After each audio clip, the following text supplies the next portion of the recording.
from this day to that, for one chance, just one chance, to come back here and tell our enemies that they may take our lives, but they'll never take our freedom!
And welcome to Anti-Tyranny News Radio here on UCY.TV. Thank you for joining me this evening. With the defeat of the healthcare bill, we're going to have, a portion of people blaming, Republicans didn't pass anything. Well, what they had wasn't anything that was worth passing, Obamacare light. So you're going to have them go, well, it's the Republicans' fault for not doing it. You're going to have the people saying that, not passing it. And then, of course, you're going to have the legit claim that, well, we passed, legislation before with no problem. Why did we not put that forward? And then, of course, Obamacare, even though it's, something that Obama passed, because they put this, Obamacare light up there, and the Democrats opposed it, and the Republicans, the Freedom Caucus opposed it, and they didn't get it passed. That's why Obamacare was in place and was allowed to fail when everybody knew it was failing. Basically, no one's going to want to accept blame. There's going to be a lot of pointing, but we really need to focus on what would have been. If you're repealing it, we could go back to what we had before, which we couldn't trade. The trading across state lines was a disaster. We didn't have it. So to get that pushed along, well, why don't we just talk about, hey, let the trading over state lines occur, and how about we just let the free market battle it out, lower prices? Thing about insurance companies is, they have to be able to make a profit. They have to continue to grow to compete against each other. Definitely in a market that allowed pockets of monopolies to exist within states. So you'd have, 2 or 3 major healthcare providers there. The smaller ones couldn't really expand the way that maybe the mega insurance companies could. It was a really manipulative, regulated market. And it was set up that way so the that the top ones could hold on to what they had. The thing about it is now that it became mandatory that premiums, they had to take on all these people that, well, for us to take on that many people and still make a profit, all these other people that have been with us forever are going to have to pay 4, 5, 6 times more than what they've been paying. Because now you have a whole bunch of people that, oh, I don't want to pay for health care. Screw that. I don't like the doctor anyways, which I don't, but I've always paid for health care. I've always carried health care since I could work. So that becomes something where, well, if you decide not to carry it and then all of a sudden it's mandatory, you, not only the people that don't want to, but even the people that maybe thought they couldn't afford it before, now, well, it's mandatory now all of a sudden I can't afford it. A coffee less a week or something. And I understand there were other flaws in the whole insurance thing, but the thing is, they're going to have to make a buck at the end of the day. The ones that can hold their prices lower in this type of market would be the mega, corporate insurance companies. Because they're the big boys. They can afford to take a loss and disappear the small companies because it's mandatory. And for those small companies to be able to afford it, they got to make sure that they have somewhat of a profit so that if now all these people that have been paying, might, not had too many issues in the past and, enough of them get sick and they need to use that insurance, they need that money there so they can pay those doctor bills and still have profit so they can continue on and expand. But the mega corporations are already expanded, so then they can take a loss. But what about, just think about free market healthcare. It's something that we really, I don't think have had for a real long time. And I think the reason we haven't had it for a long time is a lot of science and education too, just among the population, was very limited. And that's where, you had the snake oil salesman. That term came from them selling just concoctions they come up with saying it'll cure anything, basically. That helped push for laws and regulations for medicine. So you look at a true free market healthcare system, I don't think we're going to see a full true free market, but we can at least look at a free market insurance, But let's go ahead and get into the free market healthcare. I got a Ron Paul Liberty report, and Ron Paul answers viewers' questions, and it covers free market healthcare and favorite country.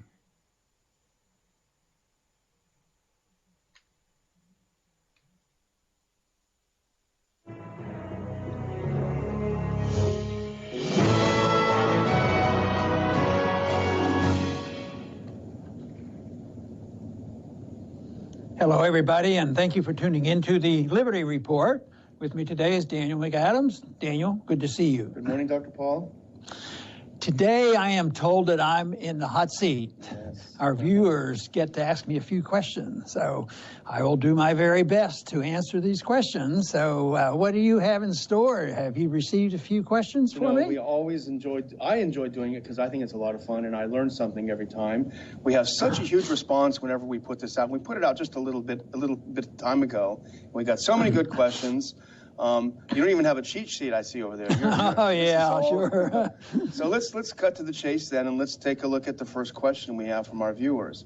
This is from Evan Webb, and he asks, under a free market healthcare system, how would you guarantee people wouldn't suffer simply because the treatment is unaffordable?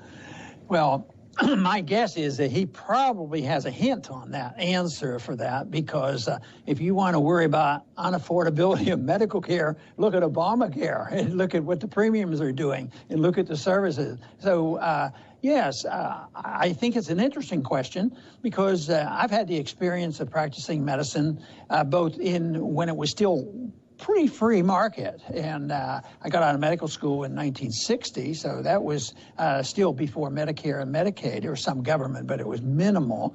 And you either paid your bills or you had your own insurance. And it wasn't so much, the big corporations that worked with government taxing programs to provide the health care.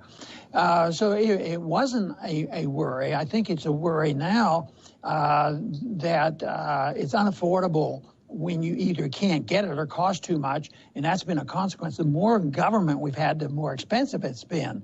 But sometimes the costs are hidden. If you can regulate insurance and regulate government taxation, some people who need medical care, they don't even realize what it might be costing.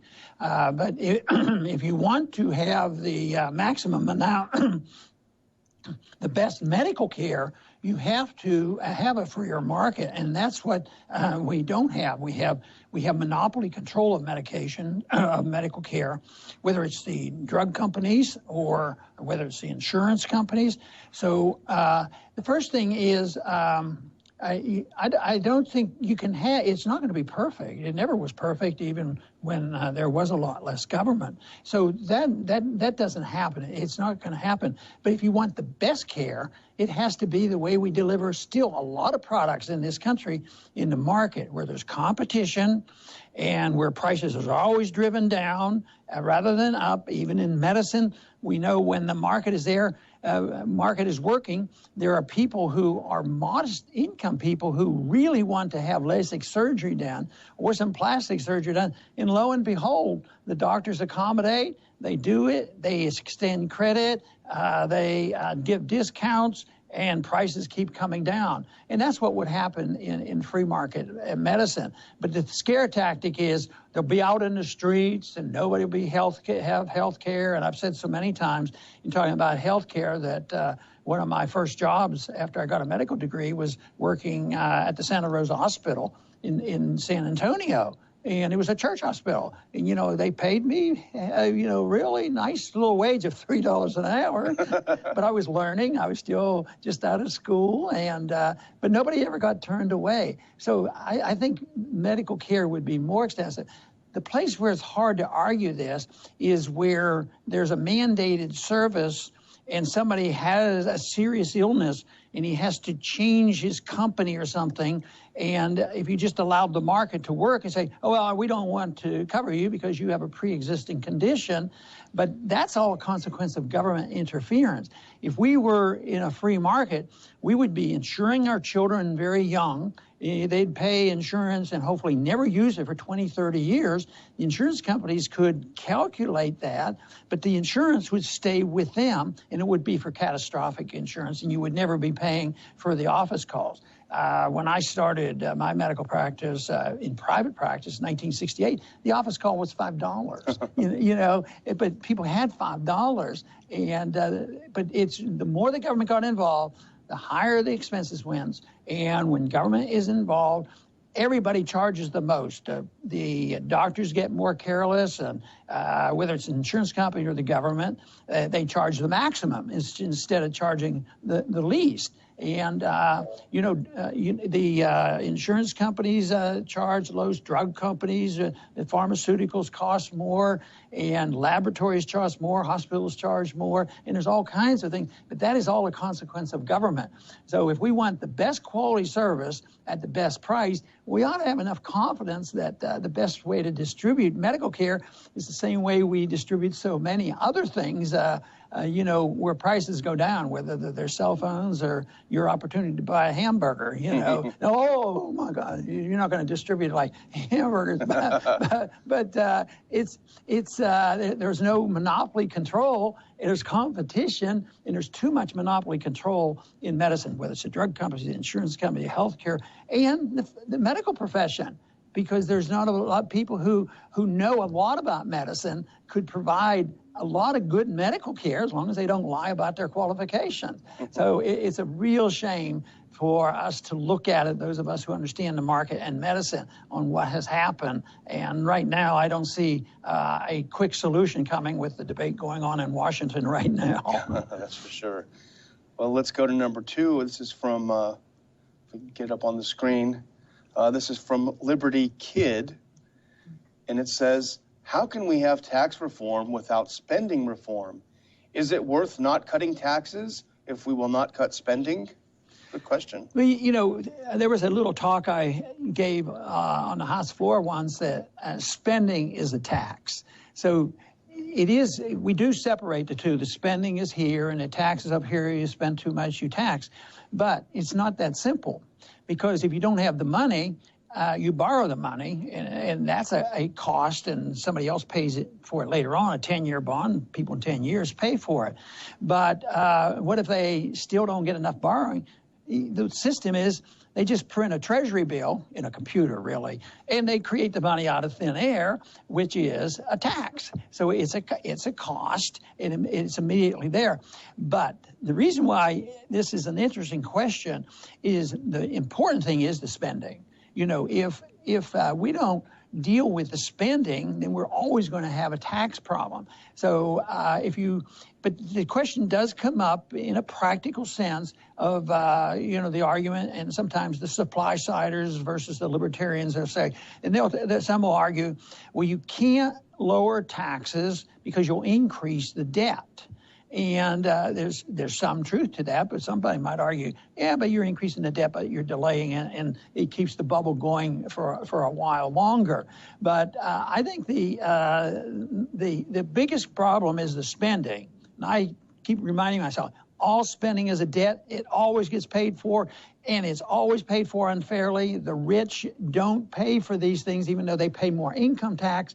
The real tax is the loss of jobs, the people who are permanently unemployed, the people who have to pay higher prices and can't afford it.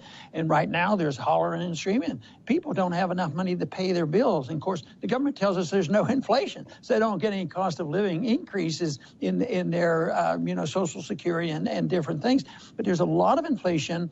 But the one thing is, if you don't concentrate on the spending, then what you're going to end up with is the inflation tax. And this is the thing that I have frequently said, is that the Austrian School of Economics, and in particular Mises, said that if you do this, you will destroy the middle class. It happens every time you destroy a currency, that the people who really suffer, and I thought it was so dramatic in this last recession. That's generally true gradually and steadily, but especially in the last bailout. The wealthy got bailed out. They had been making billions anyway, and then foreign banks got bailed out, foreign governments got bailed out, but still the average person who lost their home, even today the conditions are so messed up that it's very difficult for a lot of people not to be able to buy a house. And they say, oh, the millennials, they don't buy houses because they're a different society and they don't care. I don't believe that for a minute. They don't, because they don't qualify, and people have tightened up because of the past housing bubble. But in spite of all that, there's still a lot of manipulation. There still is going to be another housing bubble. There's many bubbles out there. It's one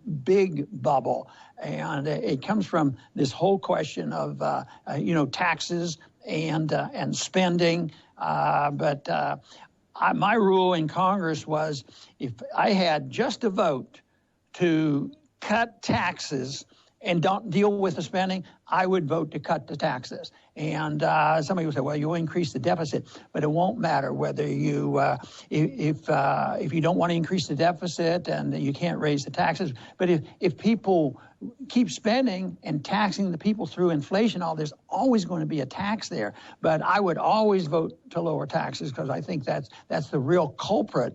But behind that culprit is the bigger one. What should the role of government be? And it's the spending that we have as a society endorsed, thinking we can do it forever. But forever is getting close to ending. Okay, we'll go on to number 3. And I liked this one a lot. I think it's an interesting question. If we can get it up on the screen. It's from Landry Harmon. Is there any government's economic or foreign policy that you like? We're always pretty critical here, so that's a good question. If so, which one? Well, you know, in this country, I can think of a few small groups of society that are very responsible and take care of themselves. You know, take the Amish and the Mennonites. They don't get involved in this. And matter of fact, they provide in a voluntary, collective way for their medical needs. You know, everybody chips in, but that's because they're culturally one unit, but they're self-governing. They're much more self-governing, and they try to avoid some of the shortcomings of our modernized society. But it does work. And this is what we used to have, and of course, you know, when the country was founded, governments were very small. It was intended that the states would be small, but of course that doesn't happen, and we have to criticize what's going on, whether it's the income tax, is the Federal Reserve spending too much, too many wars and all this. And it is true. And somebody says, why do you have to be negative? You shouldn't be that. It has to be always positive. And I do. I speak about positive things a whole lot. But somebody told me once, never feel bad about it. Think of yourself as a fireman. You know, you're coming here and you're trying to put the fire out, and that is very, very, very positive. But internationally, there's not a whole lot we can go to. Even the people that we throw out a few suggestions that they're doing the right things, it's very rare. But the one country that I think has done well has been Switzerland. Recently, they've backed off a little bit from the soundness of their currency. They held on to independence, the Swiss franc.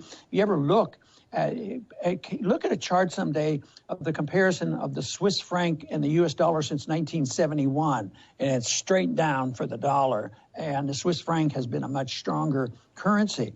But why I like it is nobody can remember who the president of Switzerland is, because their executive essentially doesn't exist, you know, and they have managed to stay out of war. And that to me is fantastic. But well, they say, well, it's probably because they're protected by the mountains. Yeah, in this day and age, they're protected by the mountains, but they're protected by a system where they have always stayed neutral in war. And when you think of the 20th century with World War I and World War II, where Europe was blowing up, literally, they still existed and they still had their independence. And they don't, you know, send troops to Iraq and these different places like we do. I think they would probably, I haven't looked at it, they may even have a problem with migration. Now they might have been drawn in from this, but basically they're not seen as the culprits of helping to contribute this in the Middle East. So I think if people want to look for a system that has worked, where it's independent and smaller and emphasizes individual responsibility, I think Swiss sets a pretty good example. Yeah. Here's a next one is from EW Journal coming up, and it says, Representative Massey calls for a Fed audit. You've been asking for years. Will the Fed finally be audited? Well, let's hope so, because last week, of course, the committee, banking committee, passed it out. To have the Fed audit, essentially the same bill that I had for a good many years. Tremendous progress on the Fed issue, and I compare it to where we were in the 60s, 70s, when I first went, nobody knew about the Fed or cared about the Fed, and it was mysterious, and it was politically incorrect to even mention the Fed. But things are a lot different now. A lot of people know about it, especially since the last crisis that we had, because the Fed got involved with QEs and bailing out to the tune of trillions of dollars, and it hasn't helped the economy. And they created the bubble. Before, they were never blamed for creating any problem. It always says capitalism causes downturn. The Federal Reserve protects us, and they boost the economy. So that's why they had the dips, the Fed saving us from capitalism. But that isn't true. They cause the booms, and they cause the bust. But we don't know enough about it. The big secret is what they do with foreign sources. We know that trillions of dollars were transferred and manipulated and moved around during the last crisis, up to $15 trillion. But we never know the details of it, and they don't want us to be involved. They say, well, we don't want to politicize it. Well, it's politicized by a small group of people, and they're not actually officially recognized by government. So they're very much involved. They don't want us to know really what's going on, who benefits from this tremendous power.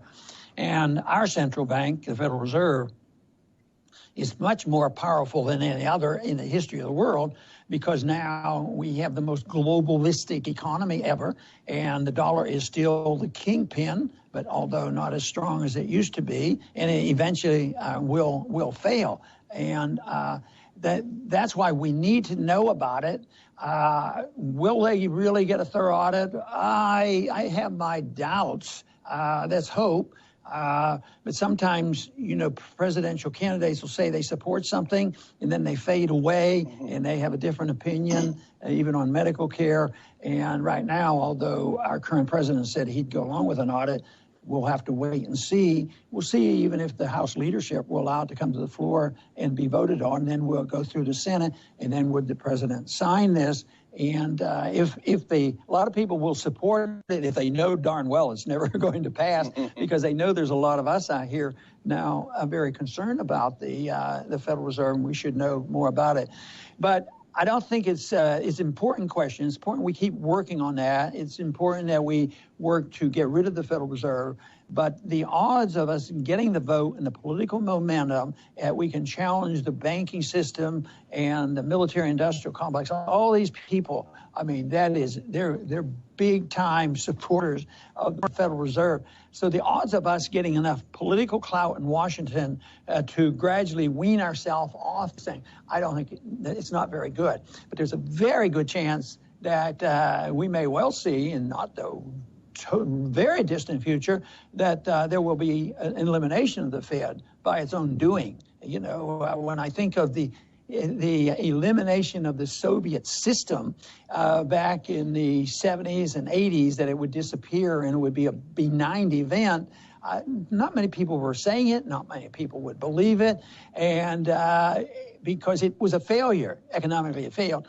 This system we have is failing.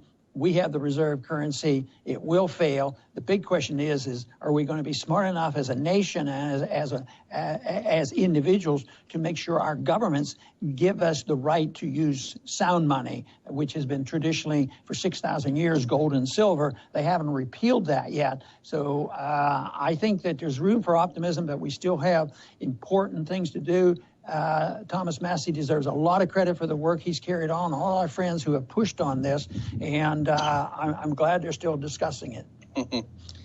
Okay, we have time for one more short one, I think, and this is this would be a let's make-believe question. It's going to be, if you've got the power. This is Cameron Kahn, who writes in. We'll skip the second one for now. The first one, if you were president right now, what would be the first change you make? Oh, the first change. Well, the first thing you have to realize is, in our system today, the president is not an absolute dictator and can't, do that overnight. But what would be the philosophic and legislative change that I think would do the most good? And that would to be root out the tax system, get rid of the ability of government to tax us, and then there would be then there would be no way that they could spend the money. But just a little while ago, we were discussing about they spend, they tax, they run up debt, and all. But when I say no more taxes, I include the inflation tax. So if we could stop the inflation tax, stop the income tax, we would make the point that individuals are sovereign people. They have a right to their life. They own their life, and they should own the fruits of their labor. But right now, that isn't the case. It all goes to the government. And even when they talk about tax cuts right now, what they're saying, what they always say is it has to be a neutral tax. If you cut here, you have to raise over here, saying, well, you don't want to penalize the government. The government has a right to this. So we work on this assumption that the government owns us, and they tell us how much we can keep. So if I had the wand of changing the ideas, I would say that the government no longer owns us, and therefore they have no right to steal from us, and taxation is theft, and therefore that would be a different world. And then the government would shrink, and that's when I would be a happy person. All right, well, you're out of the hot seat now. All right, and I want to thank our audience for tuning in today, and hopefully you'll come back soon and spread the message. Ron Paul Liberty Report, RonPaulLibertyReport.com, and Ron Paul Liberty Report on YouTube. Check them out, subscribe. Now, I had one that I caught. It was on Reason.com. And this was from John Stossel, Free Market Healthcare. I want to kind of cover that.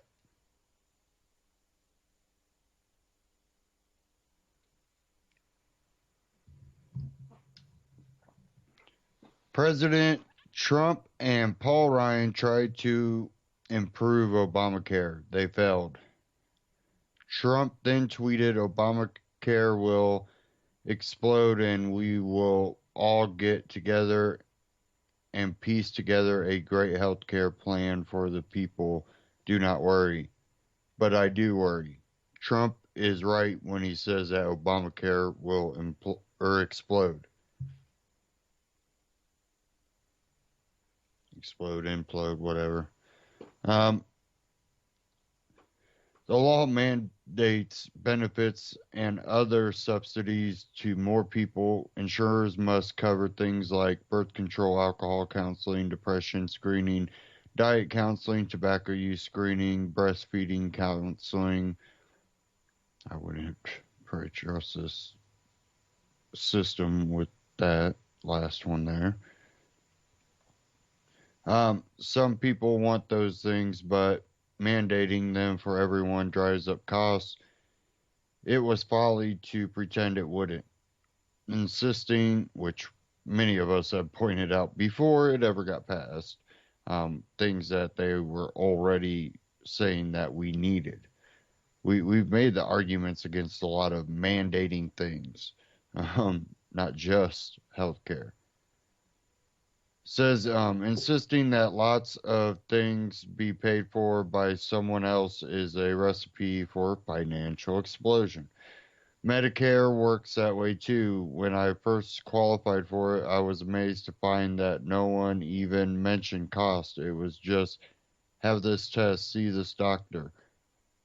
I liked it. It's great not to think about cost, but that's why Medicare will explode too.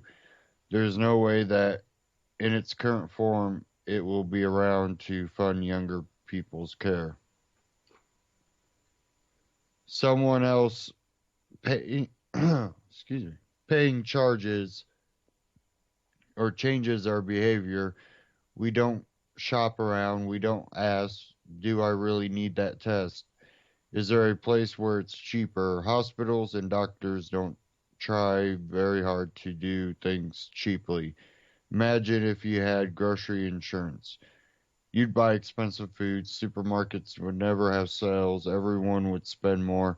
Insurance coverage, third-party payment is revered by the media and socialists, redundant, but it is a terrible way to pay for things. Today, 7 and 8 healthcare dollars are paid by Medicare, Medicaid, or private insurance companies. Because there's no real healthcare market, costs rose 600 or 467% over the last 3 decades. By contrast, prices fell in the few medical areas not covered by insurance, like plastic surgery, LASIK eye care. Patients shop around, forcing health providers to compete. The National Center for Policy Analysis found that from 1999 to 2011, the price of traditional LASIK eye surgery dropped from over $2,100 to about $1,700. Obamacare pretended government controls could accomplish the same thing, but they couldn't. The sickest people were quickest to sign up. Insurance companies then raised rates to cover their costs. When regulators objected, many insurers just quit Obamacare. This month, Humana announced it'll leave 11 states. Voters will probably blame Republicans. Insurance is meant for catastrophic health events, surprise that costs more than most people can afford. That does not include birth control and diet counseling. The solution is to reduce, not increase, government's control. We should buy medical care for the way we buy cars and computers with our own money. Our employers don't pay for our food, clothing, and shelter. They shouldn't pay for our health care. They certainly shouldn't get a tax break for buying insurance while individuals don't. I agree with that last statement. I think an employer, if he decides to buy health care for the company because, well, buying in pools saves money, I think that's just up to them. But when it comes tax breaks, when individuals don't, I agree with that. Give tax deductions to people who buy their own high deductible insurance. Give tax benefits to medical savings accounts. Obamacare penalizes them. Oh, which I used to have one of those, but that was, I don't even know how many years ago. I like the idea, and I think it was a split insurance where part of it went into something like that, and then part of it covered just some basic stuff. It was pretty cool. Allow insurers to sell across state lines. Current law forbids that, driving up costs and leaving people with fewer choices. What about the other solution? Bernie Sanders' proposal, single payer health care for all. Sanders claims other countries provide universal health care while saving money. But that's not true. Well, other countries do spend less, but they get less. What modern health care they get because they freeload off our innovation. Our free market provides most of the world's new medical devices and medicines.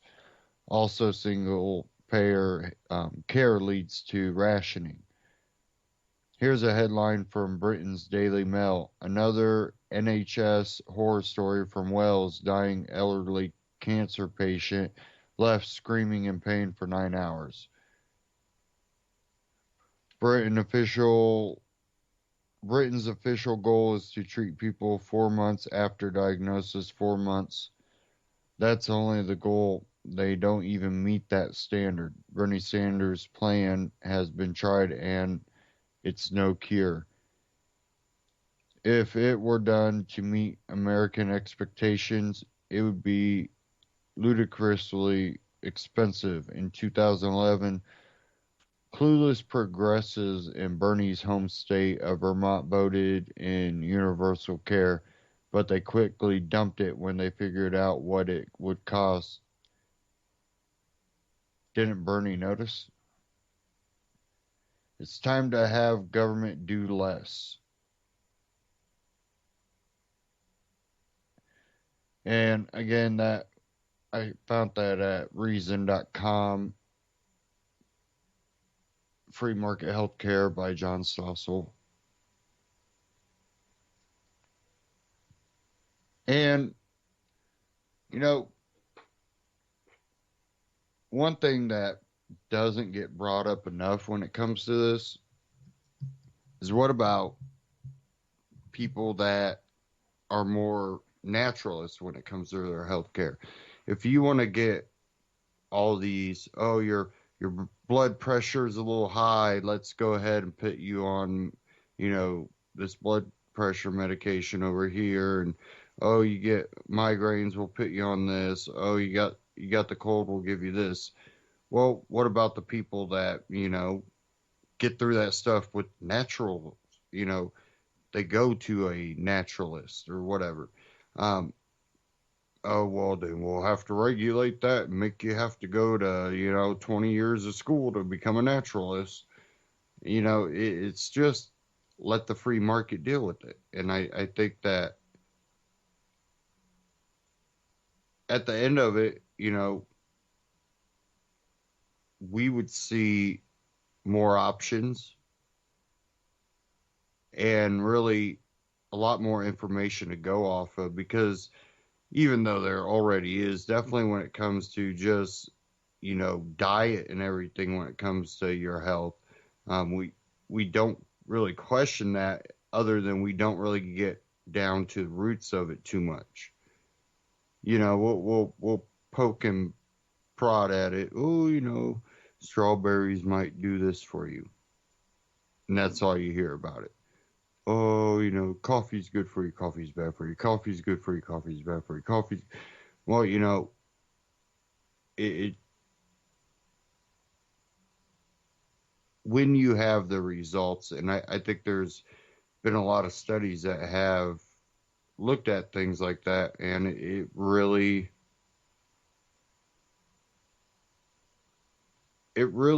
proves the point that, not everything needs a pharmaceutical pill. Not saying that there's not things that we couldn't benefit off of that. But yeah, it's something that would be better suited for the free market to take care of.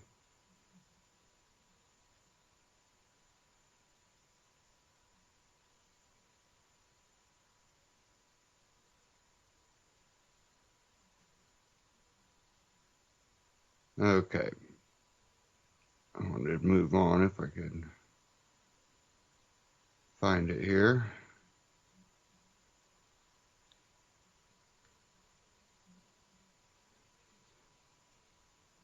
There was one thing I was going to cover, but I know I won't be able to get to it, and I'll try to get to it next week.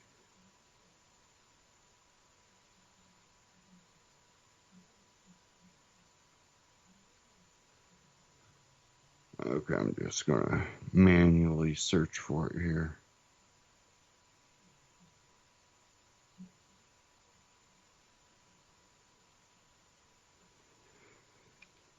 Now,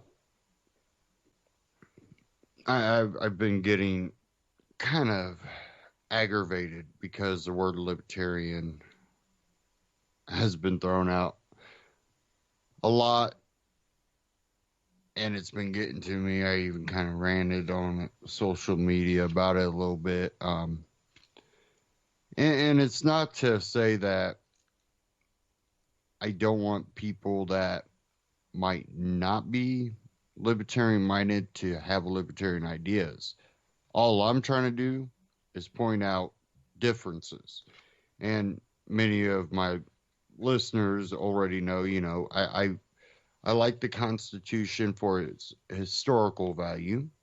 And I think, things like in the Bill of Rights, I think things stated in, the Declaration of Independence, I think there are a lot of good things in it. And I think it's a real good stepping stone compared to where we're at now towards, more freedom. Now, I do recognize the flaws in it, and, many people can point out, hey, it creates government. But I look at the Constitution as, again, more of a stepping stone, not a end all. I believe in libertarian ideology, and it amazes me. And I heard Glenn Beck say, libertarianism is, I might be paraphrasing, but he basically said libertarian is constitutionalism. No, there's some libertarian ideas in the Constitution, but there is a difference. And many people have seen all the drama going on with the Tommy, being cut, Tommy Lawrence from The Blaze. And she's a Trump supporter, which not too libertarian. And not he might throw out libertarian philosophy every once in a while, but it's very short-lived.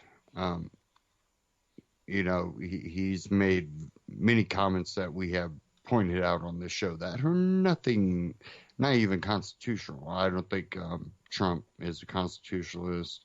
I think he really is a progressive. Again, I will say I don't think he is a globalist. I do have a belief that he's a nationalist, but he's not a libertarian, most importantly, or a constitutionalist. And, Tommy supports, I think she has some libertarian ideas, some constitutional ideas, some progressive ideas, some maybe even liberal ideas. Maybe fewer on the liberal, but definitely she has a lot of conservative beliefs, which, that's okay. I have a lot of conservative. I got a little bit of liberal beliefs. But when it comes to on the political front, or, the freedom versus authoritarianism, I'm libertarian. And I don't think she's there. But, there's things that I do agree with her on. One thing that many libertarians struggle with is the idea of abortion. I don't even like, getting into it because it's such a hot button for people. And what I see in the whole thing is, I have my belief. But I don't think there's any way to, fully stop it. It's one of those deals where I don't see government intervention making anything better. People are like, it'll save lives. I would hope it would if it happened, but I very highly doubt it. I think then you start trading one life for another. It becomes, I don't know. I just kind of almost equate it to the same thing as when you bomb some,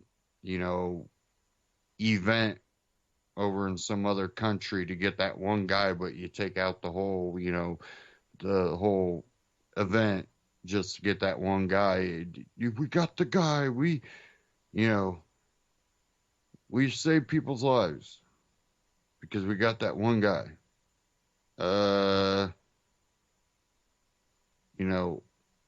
Did you? Did you really?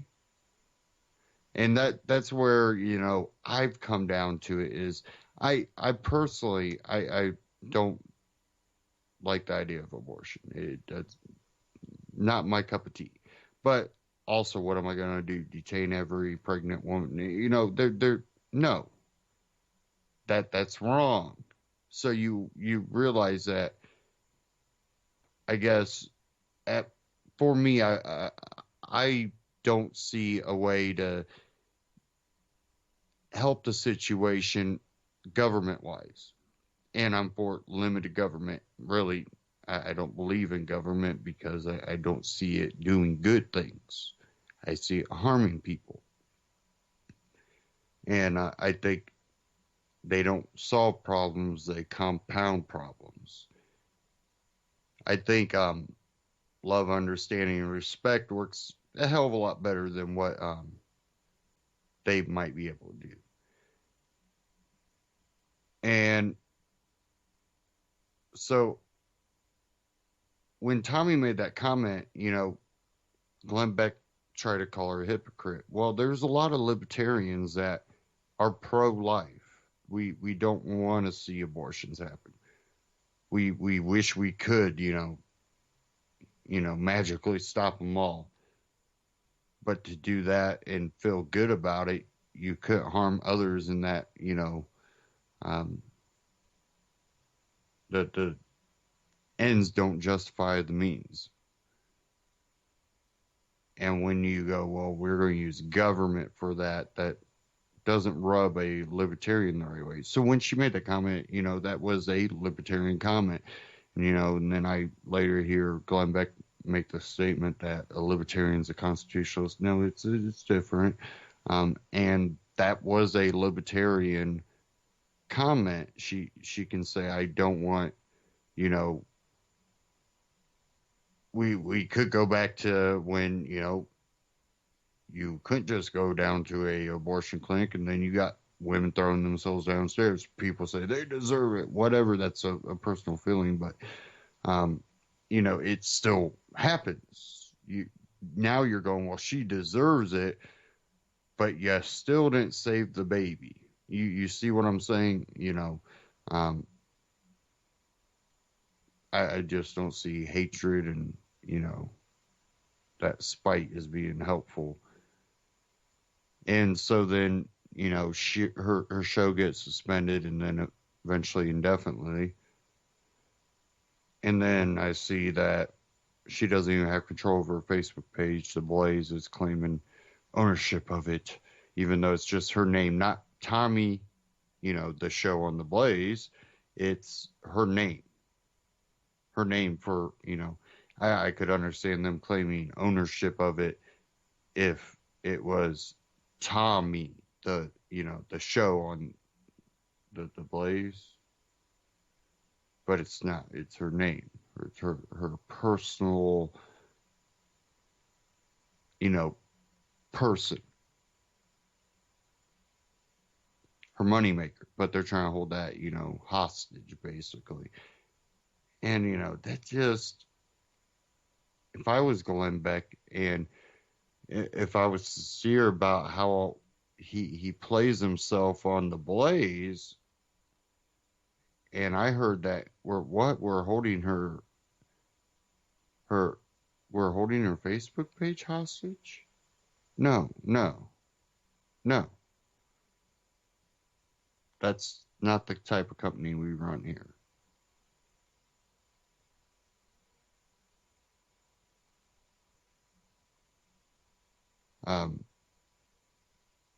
I have my own page on Facebook for me, myself, not, my personal, but my public figure page.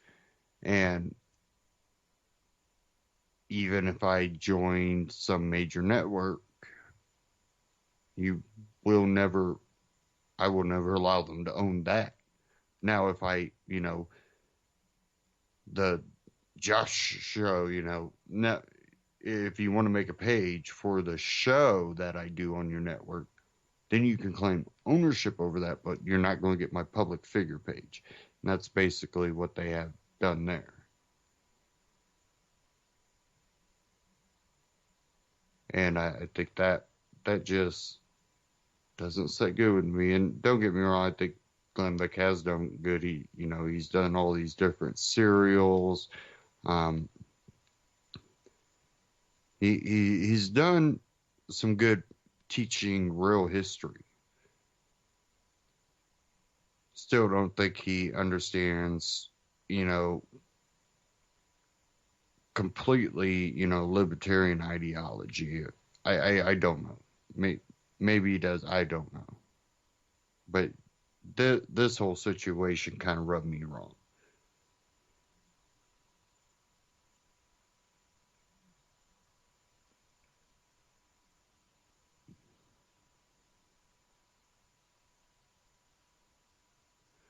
Okay.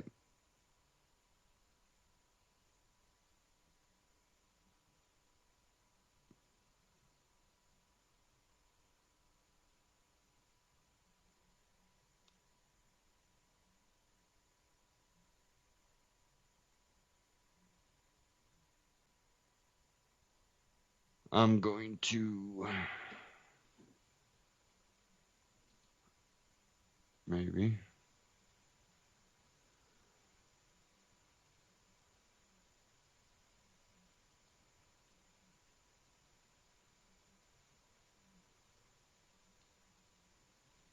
Sorry.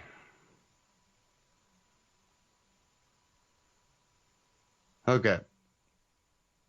I'm going to play this, then I'm going to try to get these two articles up I had talking about the whole Tommy situation. But because we're talking about also talking about, the libertarian part of it, Adam Kokesh, a known activist and book, author, and former host of Adam versus the Man on RT, he put out a video out on YouTube, and he brings up the idea that, did Trump and Johnson, the Trump and Johnson effect, destroy libertarianism? I think we've seen a lot of people kind of abandon it, going, well, for now, I'm going to go with Trump.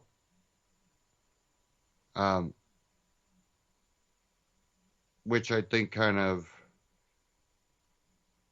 they were hoping he was a constitutionalist. He's not a constitutionalist. He's a progressive. He's in the middle. Why does he work with Ryan? Why is he attacking the Freedom Caucus? Why did he dislike Ted Cruz, Rand Paul?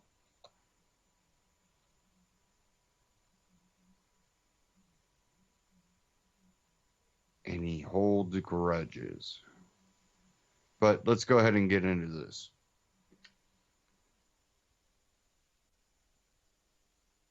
Did Trump Johnson effect destroy libertarianism? Adam Kokesh.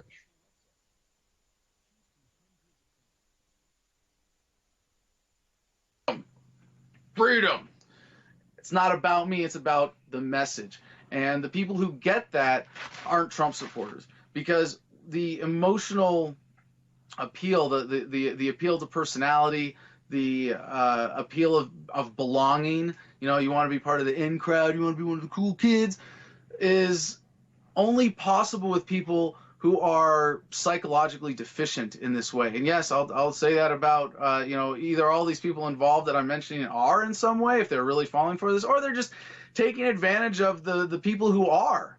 Like if you really think that some politician is going to make you free as opposed to you freeing yourself in your own mind, then you don't get this. Then you don't really get the implications of the message of freedom. Maybe you understand the politics or the positions and how it applies and the logic of self-ownership and the non-aggression principle. but there's something missing from your psychological makeup. There's something missing in your life that I encourage you to reclaim. I encourage you to embrace truly, fully self-ownership, to really take charge of your own life, to defeat this Trump-Johnson effect by rejecting all cults of personality and saying, no, I'm going to think for myself. I'm going to be a free individual. But hey, if you want to be a part of my cult of personality, don't forget to subscribe to this channel. Don't forget to like this video, and I hope you'll share it. And maybe we can rebuild the freedom movement. Maybe we don't have to. Maybe we've got the real core adherents identified now, and we can go about actually waking people up who are ready to hear this message. Already have that psychological component and are just missing the political component. Because obviously that's a lot more important. After my debate with Christopher Cantwell, someone pointed out to me that it's not so much it's not so much about freedom versus tyranny as it is love versus hate. Because there are people who kind of understand freedom but are still haters fundamentally. And hate comes from insecurity. If we are able to embrace that sense of self and taking charge of your own life, then you're not a hater anymore. You get to be just a lover. And I think it's easier to make someone who's a lover, who's maybe an idiot, but a happy, secure, well-adjusted person. It's easier to get them to commit to the ideals of libertarianism as principles than it is someone who's a hater, who's really smart, who's going to say, okay, well, I get it, but screw this. I want to make the argument from effect of immediate consequence, or the consequentialist argument, and I want something that's going to pay me off. So I'm going to go work for government. I'm going to go, join the bureaucracy. I'm going to go work for the dark side, and that's scary. So stick to principles. Defeat the Trump-Johnson effect. Mwah. Peace and love.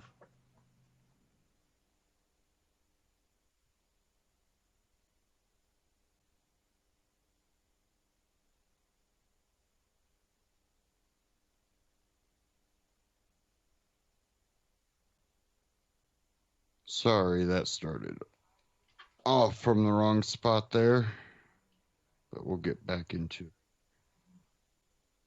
General, and it's really, really sad if you didn't notice this. I just got pointed out to me by my friend Anthony Antonello of Silence is Compliance, who just texted me. He went off grid for a while, had to check out and take some time away from the crazy that has come to dominate the American news cycle, and said, what is going on? It seems like all these people who I thought were libertarians have done a relapse. They've gone back to statism in the Trump era. And, we've talked about this with Stefan Molyneux in the past, and how disappointing it was that he was, gave up what he described as his moral position and said, let's go with the argument from effect. Let's become Donald Trump supporters. And to the point where when Donald Trump won, he was singing the national anthem. I mean, this guy's supposed to be an anarchist, and you're singing the praises of government. Like, wow, what is it? Something in the water in Canada? I don't know. Come on, Stefan. Like, really, this is nuts.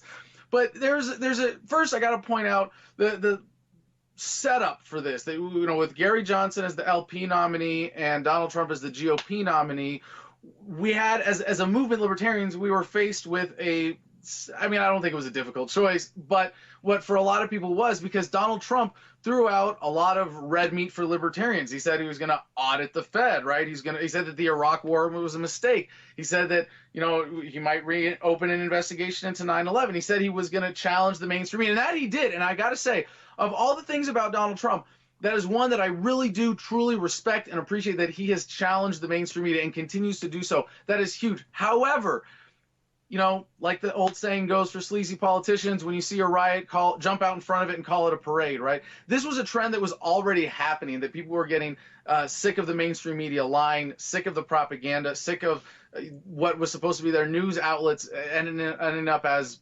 propaganda wings of the United States federal government.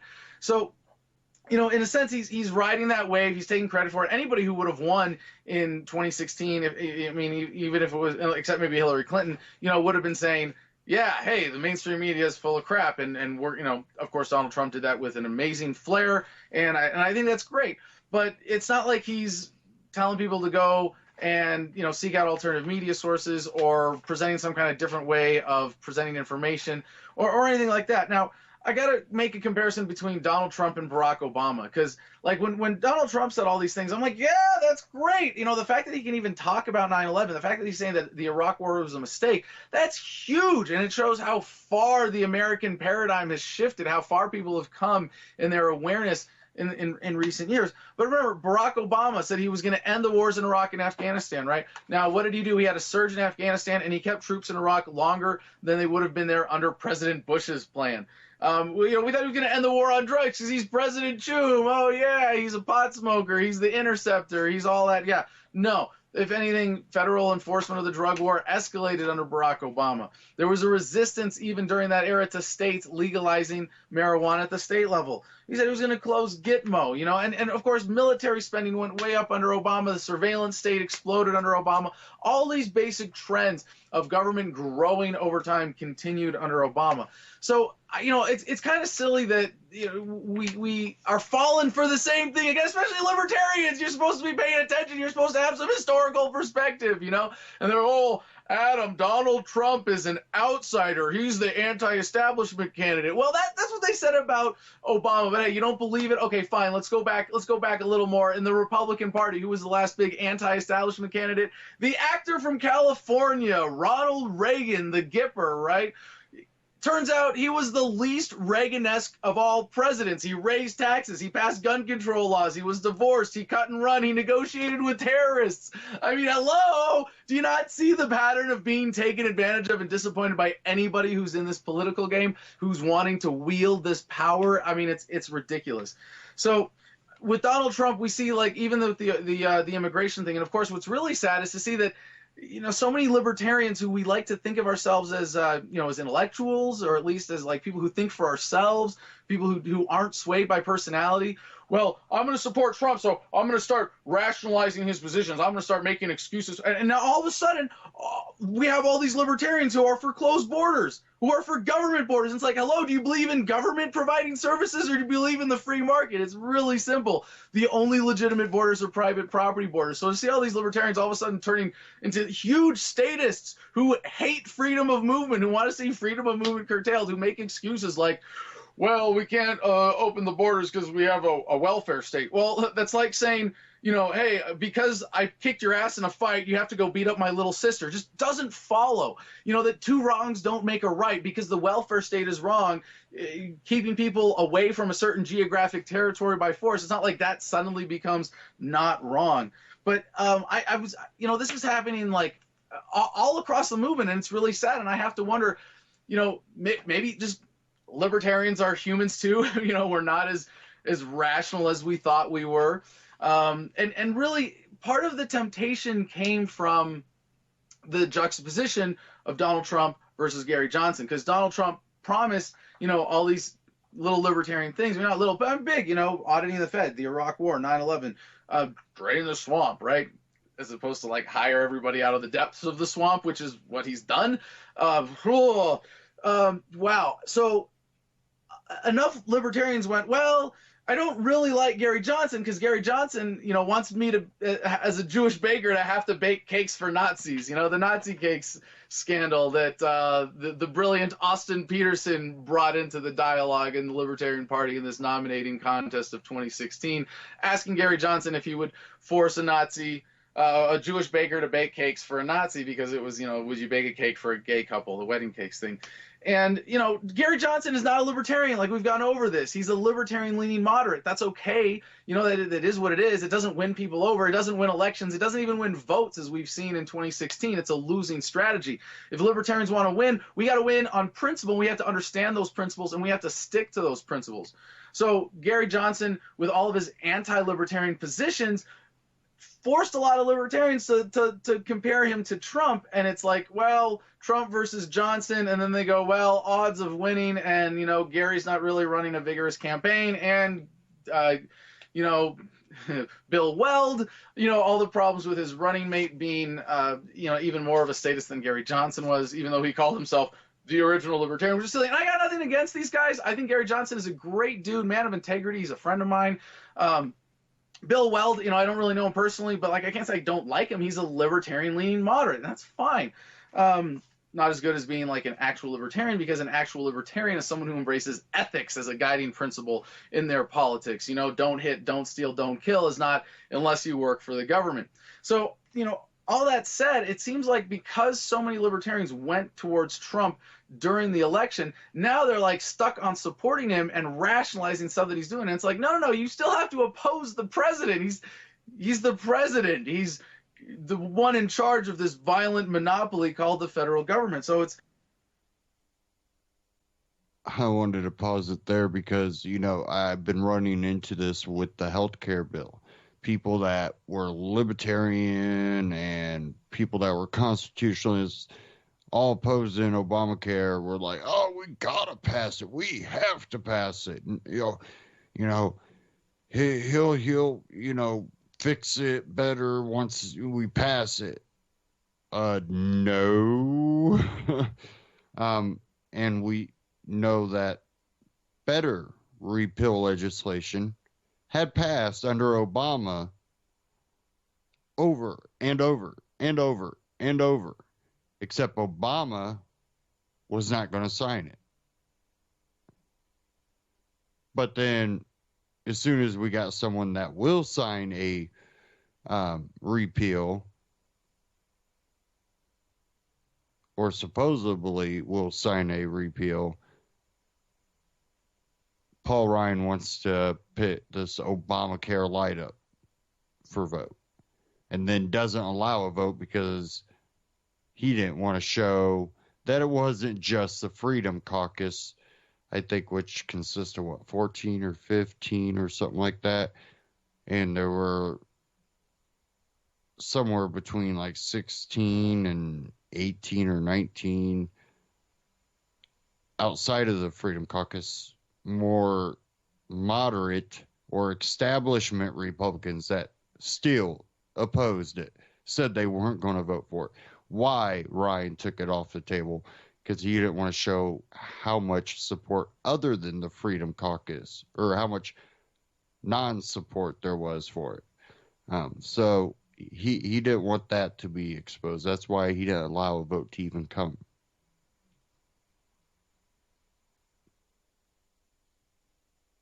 it's really sad, and Christopher Cantwell is another, interesting example of this, of someone who was shooting the American flag, actually shooting the American flag in videos, and now all of a sudden he's like, yeah, we need the government to control borders and keep people out, and physical removal. And by the way, physical removal, the only right you have to physically remove anyone from anything is from your own property. You don't have a right to control any big territory and just put a border around it and say, well, we're going to remove people we don't like. And by the way, if you think we got to keep out immigrants because they might vote liberal, well, by that justification, it's self-defense, you got to kick out everybody in this country who voted liberal.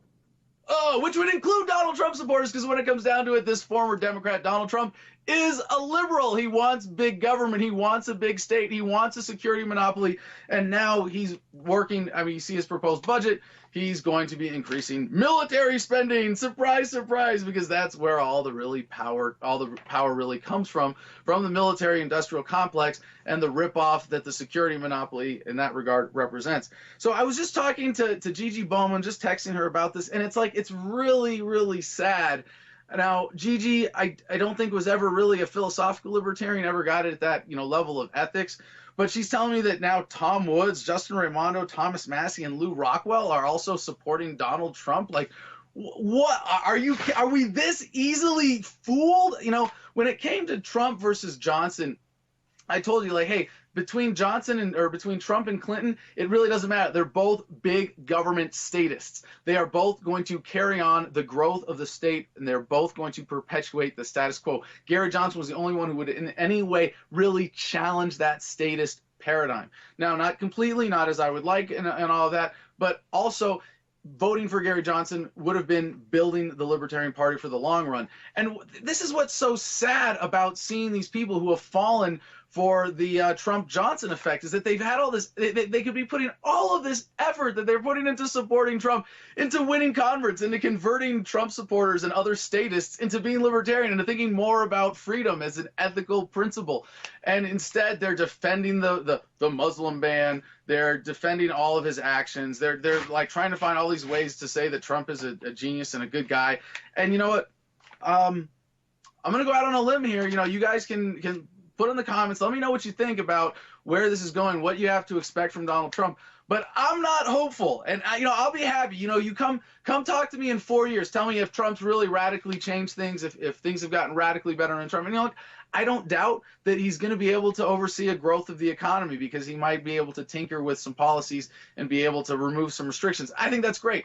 Not something he's going to really be able to take a whole lot of personal credit for, because it's something that anybody in the presidency was going to be having to do at this point anyway, or at least want to do when the opportunities present themselves to improve the economy, right? He might continue to challenge the mainstream media, but hey, in 4 years, if the Wall Street Journal and the New York Times and the Washington Post and MSNBC and NBC and ABC and everybody else, if they're all out of business and we have people doing independent media as the new mainstream, then hey, I will eat crow. You know, if Donald Trump does, and if he reopens the investigation into 9/11 in an honest way and shows who was really behind it, hey, I will say, right on, good for you. You know, same thing with Obama. When Obama did good things, you say, hey, right on, good for you. But if your worldview is libertarian because you believe in ethics, you believe in principles, then you can't be a Donald Trump supporter. I mean, I support him living, I support him existing, I support him doing the good things he's doing, but like politically as a whole, he's a violent statist who is overseeing the violent monopoly, who is not doing anything to significantly diminish the power of government, at least not right now. You know, like I said, I could be wrong. If he really does anything significant to shrink the power of the state, you know, hey, I'll apologize. I'll make a Donald Trump support video, but it's just really a lot like President Obama. You're going to be disappointed.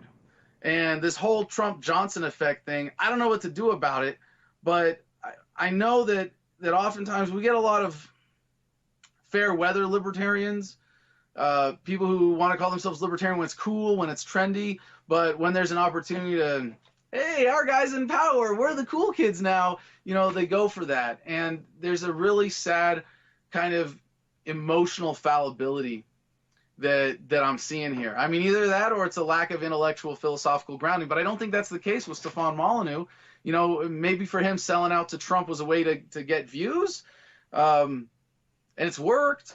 I'd rather stick to principle and have a smaller audience than have a bigger audience based on deception or based on selling out my principles. I think there really is, you know, and if you look at Christopher Cantwell, who I debated recently, in Miami, it was a really great debate, and I consider all these people friends of mine, like Molyneux and Cantwell. I consider personal friends.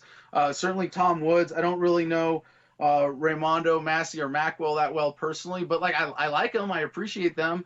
I mean, even Rand Paul, you know, as a libertarian-leaning conservative, I support him in the sense that I want him to do good work, but I'm not going to defend his worldview. I'm not going to support that, because when you really fully get libertarianism, you know, a lot of people come up to me and call me a hero, like people out of my own audience, you know, fans of mine, when I go out and tour, or, you know, people run into me when I'm doing man on the street videos or at the airport or whatever, out grocery shopping. Hey, Adam, you're a hero. And I have to say, hey, if you think I'm a hero, then you haven't really gotten the message yet, because this is about being your own hero. It's about leading yourself and embracing that fundamental right of an independent human will, being able to take charge of its own destiny. And when you really get it at that level, you don't fall for the petty emotional manipulations of statism. You don't fall for the cults of personality. You know, it's really about ideas and right and wrong rather than the individuals. So, like, this is why for me, you know, I killed Adam versus the Man. It's not Adam versus the Man anymore. It's just freedom, freedom, freedom. It's not about me. It's about the message.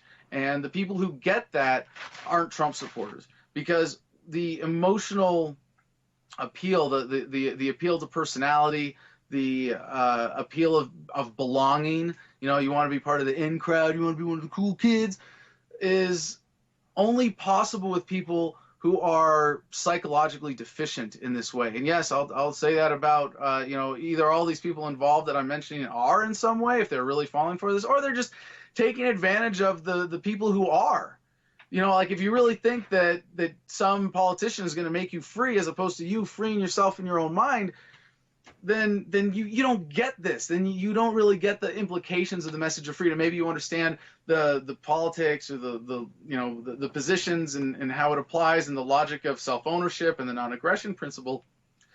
But there's something missing from your psychological makeup. There's something missing in your life that I encourage you to reclaim. I encourage you to embrace truly, fully self-ownership, to really take charge of your own life. Okay, I'm going to stop that right there. Now, I want to point out something he doesn't bring up. And I think this is where there might be a lot of people coming from. And I've talked about it before. I think there's a lot of people out there that are so afraid of globalism that they're willing to go with a statist that's anti-globalist. And there's an issue with that. Because if they destroy the country from within while blocking off the rest of the world, where does that leave you? And that goes back to Ron Paul talking about, how a wall is just as dangerous to the people within it as it is to the people outside of it, and how more dangerous it can be.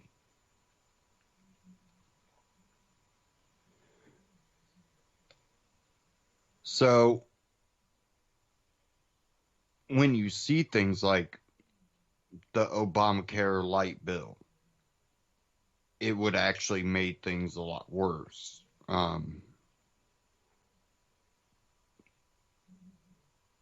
Basically, no one would pay for health care until they needed it. Knowing that they would have to pay out the butt and probably claim bankruptcy, I'm sure, and then, bam, they're good for another, 10 years.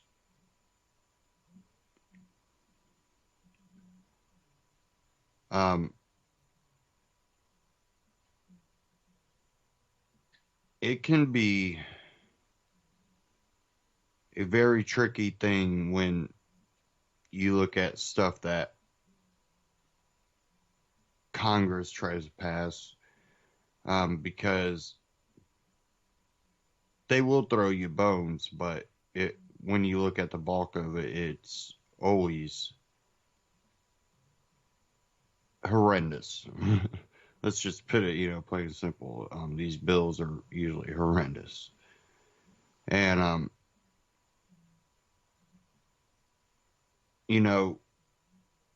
that would point to bad decision making, even if you're anti-globalist for the country. Again, 60 times we had legislation passed under Obama.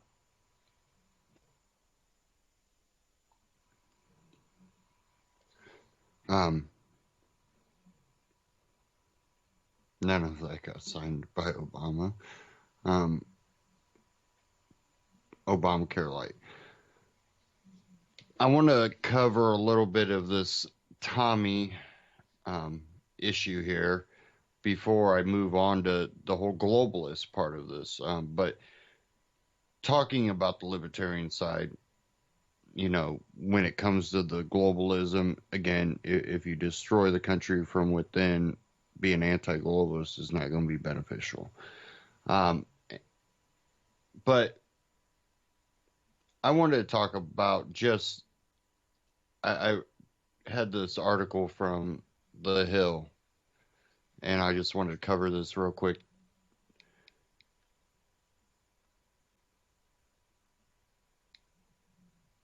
And this is Lauren negotiating with the Blaze over control of Facebook page.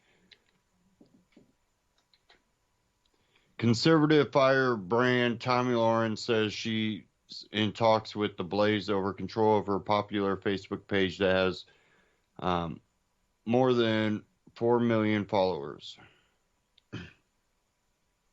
Lauren was reportedly permanently banned from the conservative news outlet earlier this month.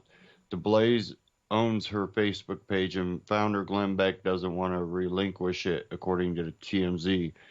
But Lauren tells The Hill that negotiations are ongoing. The 24-year-old University of Nevada, Las Vegas grad was removed from the network after appearing on ABC's The View and revealing that she opposes laws against abortion, saying she's against government dictating anything from gun rights to what women do with their bodies. You know what? I'm for limited government, so stay out of my guns and you can stay out of my body as well, Lauren said at the time. Her program, Tommy, was reportedly suspended for a week beginning on March 20th. The Blaze never made an official announcement or provided a reason why the show was pulled for the week, but Beck took to Twitter to question whether Lauren, whom he hired in 2015, is intellectually honest. On March 20th, Lauren tweeted that she has moderate conservative and libertarian views. I'm human. I will never apologize to anyone for being an independent thinker, she wrote. Beck, a former Fox News host, shot back at Lauren, wait, libertarian views? Help me out on Trump care, stimulus, and executive orders. She also did say moderate, conservative, and libertarian. Those would probably be more moderate. Trump care, stimulus, and executive orders, that would definitely be a moderate thing. Trump is anything but libertarian. I would kind of agree with that for the most part. There's been a couple things that some things that Adam pointed out, and audit the Fed, that type of stuff. But that would be about it. He wrote while adding the hashtag intellectual honesty. A recently created Facebook page called The Real Tommy Lauren has already amassed more than 20,000 followers. Lauren told The Hill that the page is fake. Lauren's contract reportedly runs until the end of September. The Hill has reached out to the Blaze for comment, and apparently they haven't. So, I would say that, when Beck said those things were not libertarian things, those are things that she does support. She supported, Trump care, she's a big Trump supporter. Again, this kind of goes back to what I was talking about, and then Kokesh had covered. We are seeing a lot of people that have a lot of libertarian views kind of throw those to the side, support Trump, and that's kind of,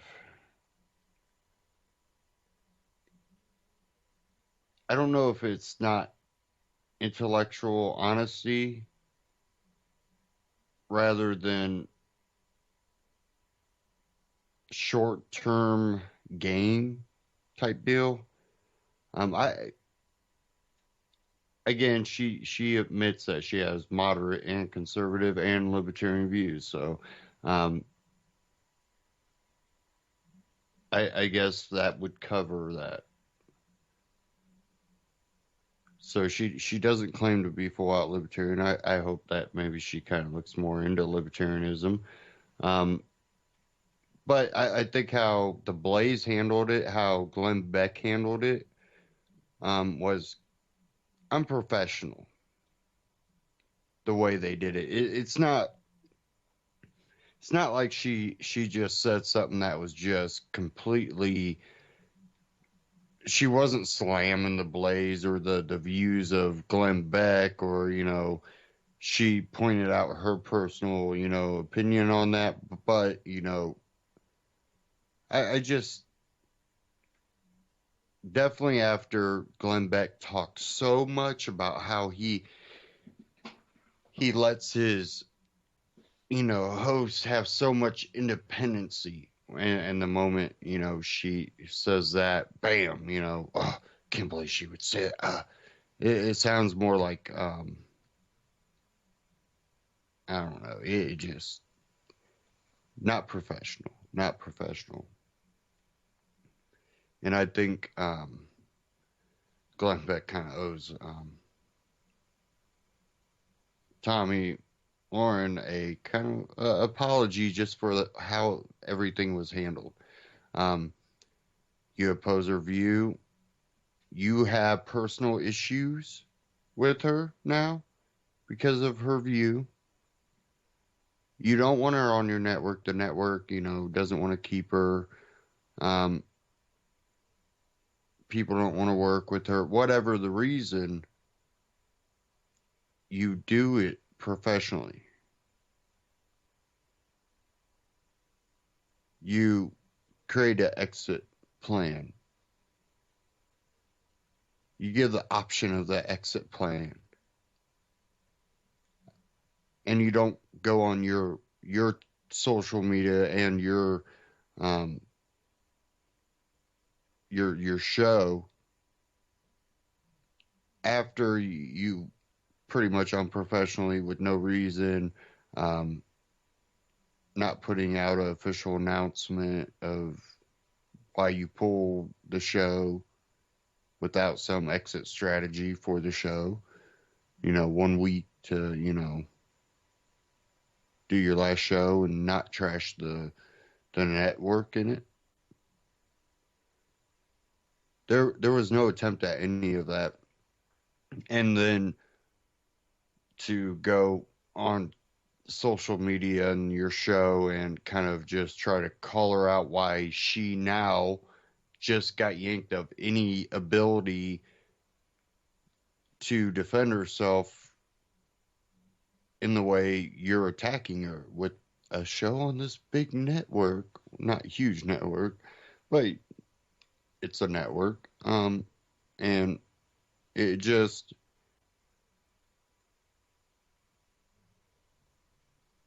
shady and unprofessional. That's all I can say about it. Now, when we talk about the whole deal with let me bring it up here.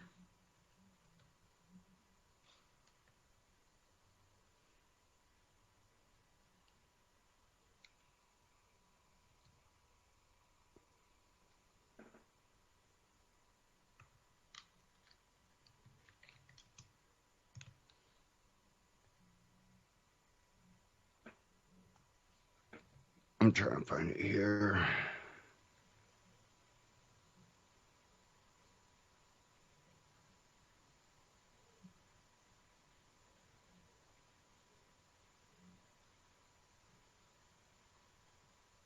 I was hoping it was a little bit shorter than that.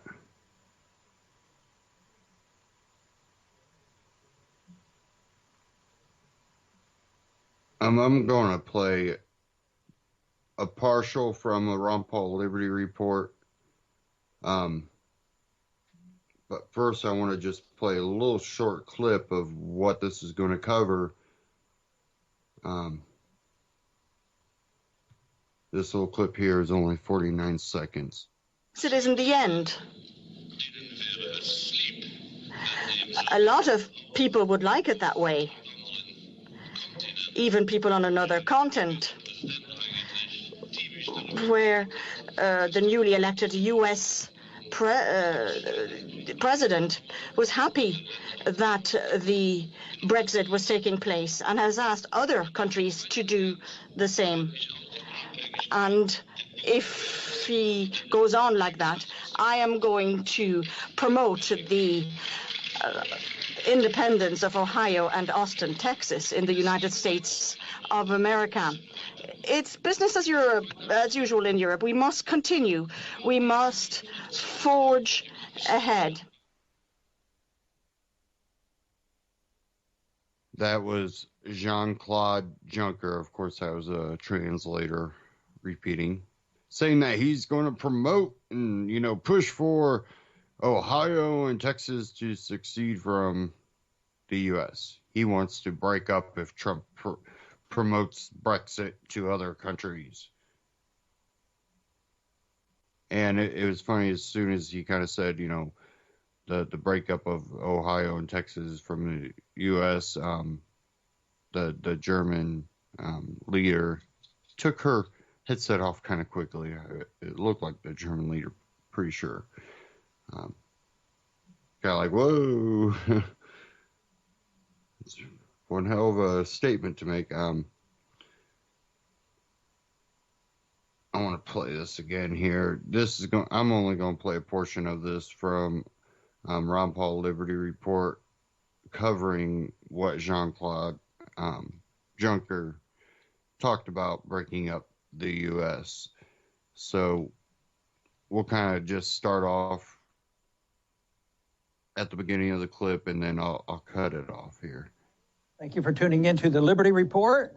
Today's Friday, and this is the day we do Mythbusters, and our co-host is Chris Rossini. Chris, welcome to the program. Good morning, Dr. Paul. Great to be with you. I understand we're going to be dealing with an issue that's very, very dangerous. We may be flagged as being subversive, so we have to be very cautious in our language, and understand that we're going to be discussing secession.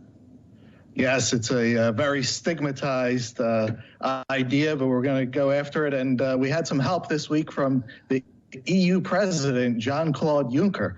He actually came out and threatened our president, saying that if President Trump doesn't change his tune on Brexit or the EU, that Juncker may campaign to push for Ohio and Texas to secede from the United States. Now, Dr. Paul, you're a Texan. What's your initial reaction to that? Well, I never dreamed that Texas would be a close ally with the EU president. I mean, this is wonderful if he's going to bat.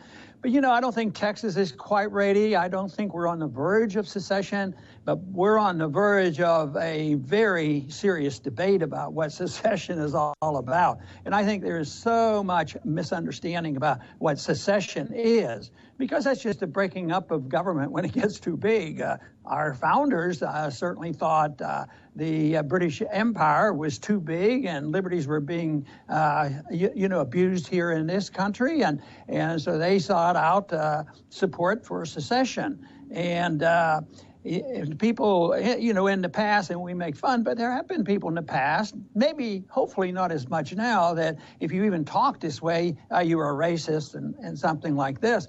But what about the secession of the people in Eastern Europe? How many countries broke away from the Soviet Union? I thought that was a great secession. And this is something that, of course, libertarians would always argue with. And theoretically, the perfect secession is all the way back down to the individual, because we believe in the sovereignty of the individual, which is theoretical because we're not likely to arrive there. It's a goal that is worth trying to explain, that if every individual had responsibility for oneself, the world would be a pretty safe place, especially if each individual refused to use aggression against his fellow man. Our big problem is that governments are always using aggression against us, and they assume government are privileged in using aggression. So this to me is an important issue. Certainly it was an issue that practically tore our country apart and did for many years, and that was during the war between the states, where the southern states believed it. They had a right to, and they had history behind them, because, the founders always assumed if you're coming together voluntarily, you could voluntarily leave when you want. The unfortunate part was that they didn't put it in explicitly. in the Constitution. But very early on, there were talks about it. In the earliest history, the first who said that we ought to secede was New England. Because they didn't like to be aligned with the South. And so it was not like they were doing something strange. That people argued with them, but for different reasons, not on the principle. And even today, not only do we have the EU on our side arguing for, the breakup and the secession of Texas, we have California leading the way, and they're not exactly a libertarian state, but the principle would be good. If we could follow through on this principle, just having the right to do it would send a powerful message.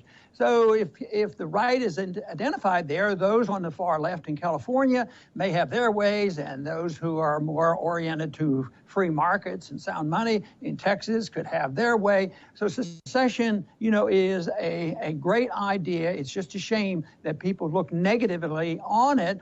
And unfortunately, in the last 100 years, the move has been, although it's been existing even before that, but in the last century, especially since World War I with a progressive era, is that we need one world government. And George H.W. Bush actually said, we need the new world order. And it's out on the table. And the United Nations is with us. The League of Nations didn't succeed, but the United Nations now, they can tell us what to do and when to go to war. But the fortunate thing for our side of the argument is it never works. It's totally dysfunctional. It doesn't work economically, and it doesn't work culturally when you use force to try to get people to do something. And that's why we're in the midst of a crisis.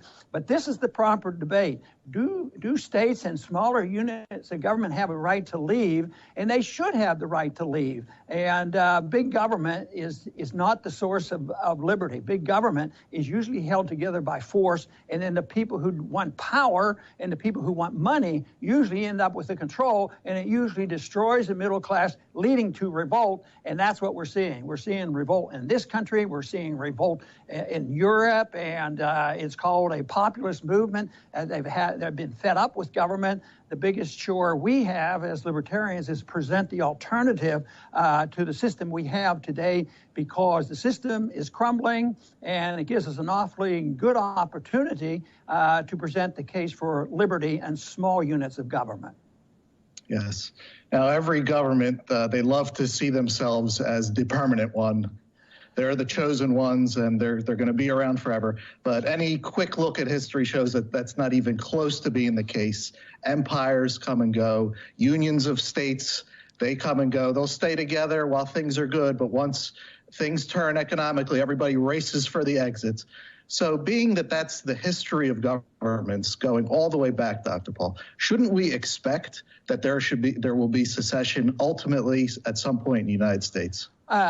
Absolutely, and that's the way it's happened. It's always predictable, and some of the intolerant empires lasted longer than they should have, but they usually come down. They usually overextend themselves in for adventurism, and also extend themselves in saying, well, we can pay for all the bills of welfare and warfare with an artificial monetary system, the fiat system, and that's ancient history too. So yes, they always self-destruct.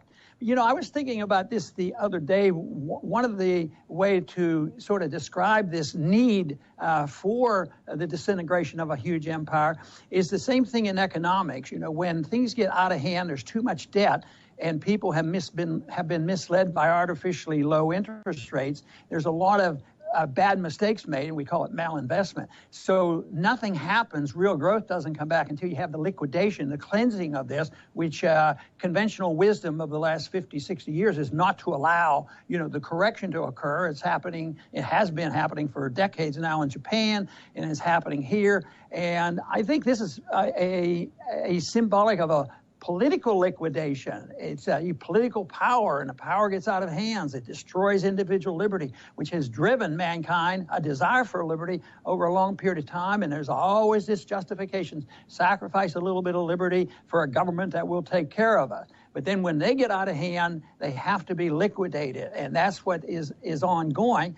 But the liquidation could be easy. It could not. It doesn't have to be violent. It doesn't have to be like our Civil War. We should just admit it and go back to smaller government. And if that were permitted, then I think that it would be much easier to move in the direction of less government. Less government means more freedom for the individual. The bigger the government, the less freedom there is. So big government empires is a direct threat to individual liberty. So if one is inclined to believe it would be nice to have individual liberty, they should learn to reject the notion that there is a need to sacrifice liberty in order to enhance government to take care of us or police the world or have a strong military to start attacking phantoms that are about to attack us and be lulled into believing that the powerful special interests who may be wanting to control the financial system or control world resources like oil, if they are led in to believe that, then this leads to trouble. But the need for that is existing today for the liquidation of political power, I think is just great. We have to help guide it to something very, very positive and preach the gospel of nonviolence, because I do not believe it's necessary to, but unfortunately too often it leads to this violence that means that people have to make a major decision. If people would accept the non-aggression principle, believe me, these problems could be solved in a peaceful manner. Let's shift over to the EU for a second, because that's the EU president does not like that Trump has been a cheerleader for Brexit. But the EU was flawed from the very beginning. But that never stopped the politicians from pushing for it. And for decade after decade, they did push for it. And now here we are. So Dr. Paul, please talk about how this project that they've concocted was always destined to fail and why Brexit is actually a very good thing. You know, it has been going on for many decades now to unify Europe, and the main goal was to have the European nations quit fighting among themselves. And I think the motivation was fine, but the method was so bad. It was a political answer to a social type of problem. In a way, they faced a bit of a crisis that we faced when the states were very independent, printing their own money and restricting trade among the states. And that was one of the reasons there were people who believed that we should, have changes there, but not to unify the government to a monolith. And Europeans, they were looking to that. They wanted more open borders, more free movement, which is not automatically bad. And they were looking for a unified currency. But it wasn't a market currency. It was still a political currency. Then they had a political European government. Then they had political regulations that finally turned the British off. They were a little bit more independent than the average country on the mainland of Europe. And they got turned off and said, these regulations are ridiculous. And fortunately, they had an available, and it was recognized that they could leave. And they're going through this process. And I think that is wonderful. And it's just too bad that that wasn't put into our Constitution. That there was a method where people could leave. Just the threat of being able to leave would tone down the aggressiveness of a central government. And that is what, nullification was all about. People did understand and believe in nullification of federal laws if the states didn't accept it. But no, I think it was doomed to fail at the beginning because it became a political force.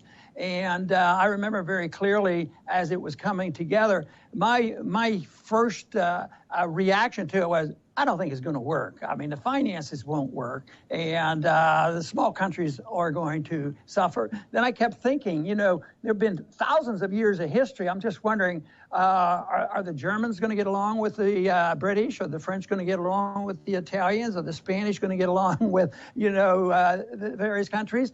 And I just thought that socially and culturally it wouldn't work if it's pushed on them.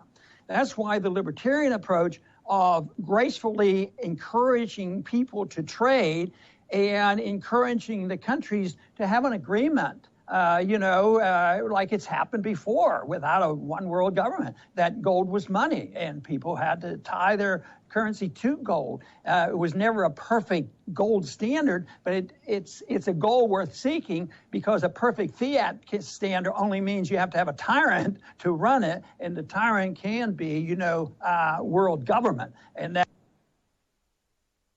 So I want to stop it there. You can watch the rest of that at Ron Paul Liberty Report on YouTube. That was Mythbusters. Please, Jean-Claude, break up the U.S. The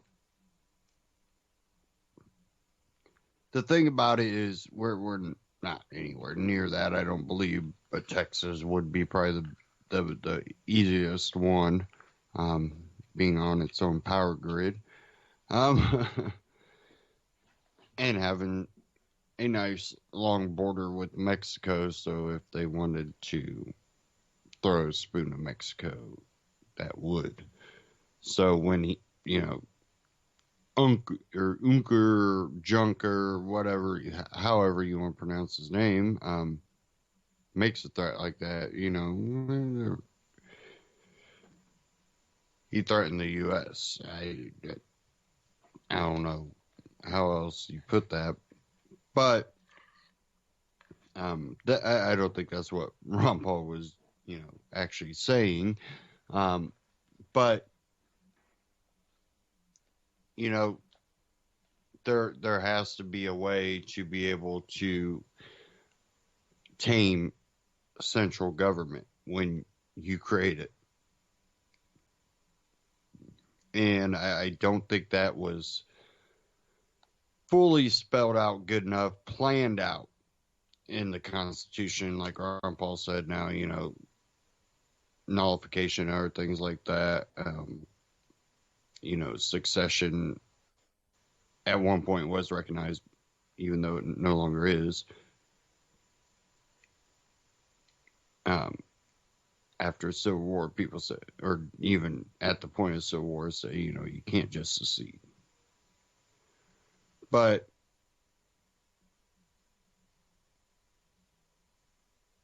what we do have a problem with is global governance, and that's been a goal. And they don't like Trump because he does impede that, but that doesn't necessarily say that the country is better off because of it. Be careful what you allow in the quest for more sovereignty from global government, because I can tell you right now, a nationalist, fascist, or socialist, or communist is not going to save you. All it means is now your own government is to fear the most of it. Anything. Global government would be a blessing. Oh, now you start seeing kind of layers get peeled back. It can backfire, blowback, it can backfire where you get a nationalist that's authoritarian and makes it to a point that the country begs for a global government to come save them.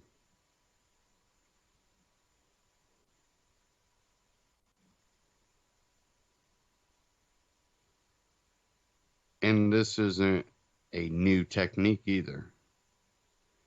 And it's not always planned.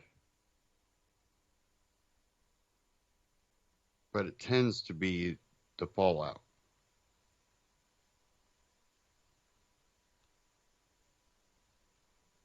There's a lot of stuff I didn't get to. Hopefully be able to cover some of that next week if we don't have any crazy breaking news by then. And again, I think there's better ways that things could have been handled. And I'm not trying to throw Glenn Beck, Tommy, anybody under the bus. I'm just trying to say there's a better way to handle it. There's a more graceful way to handle it. Doesn't mean you have to agree on things, or doesn't mean you have to, give each other a hug. It just means be a little bit more grown up about it, mature about it. And when you look at all the issues we're going to be facing, all the issues we already are facing, we need people to start listening to more libertarian ideas, because just because you stick a R behind the name doesn't mean that you need to support them. And just because we share ideas, don't try to lump us all into one group. Let's find the ideas that work, but make it understood our beliefs.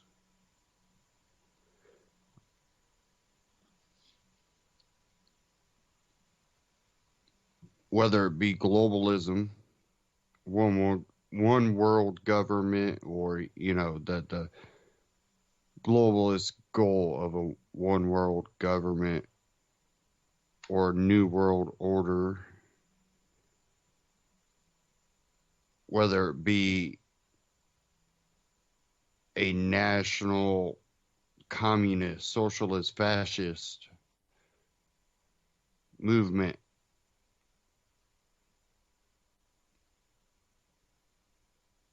when it becomes a centralized control over society, it's not going to benefit you in the long run.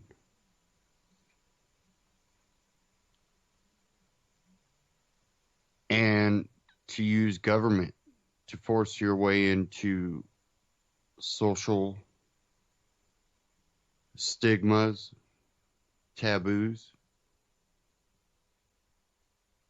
is not going to solve the problem.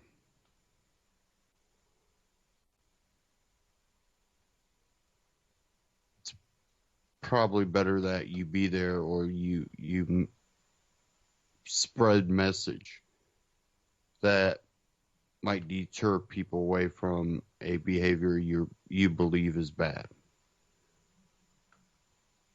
But force or hate won't do that.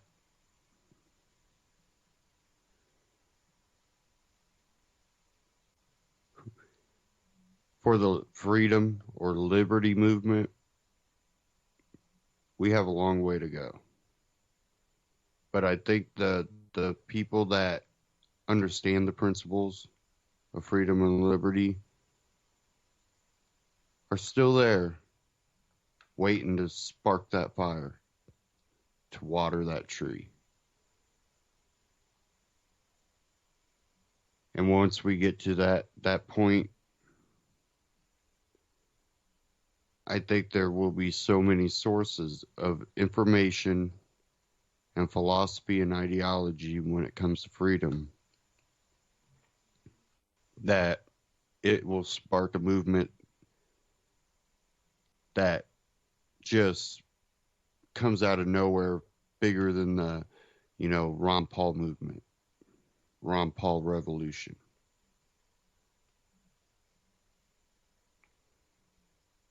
Because that sparked so many different voices. And a lot of those voices are still out there talking, speaking, making videos, and creating a movement. It's not going to be easy to get rid of.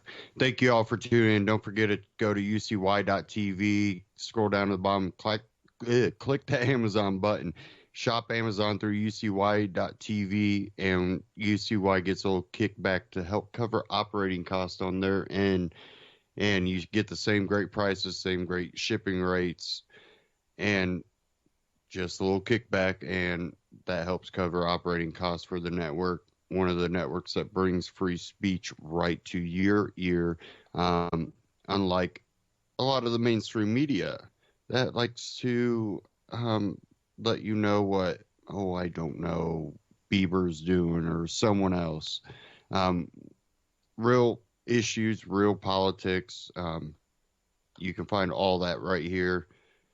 And many different voices, liberal, progressive, libertarian, but everybody's speaking for individual freedom, and that's what I love about it. Stay tuned here on UCY.tv. Great broadcast coming up.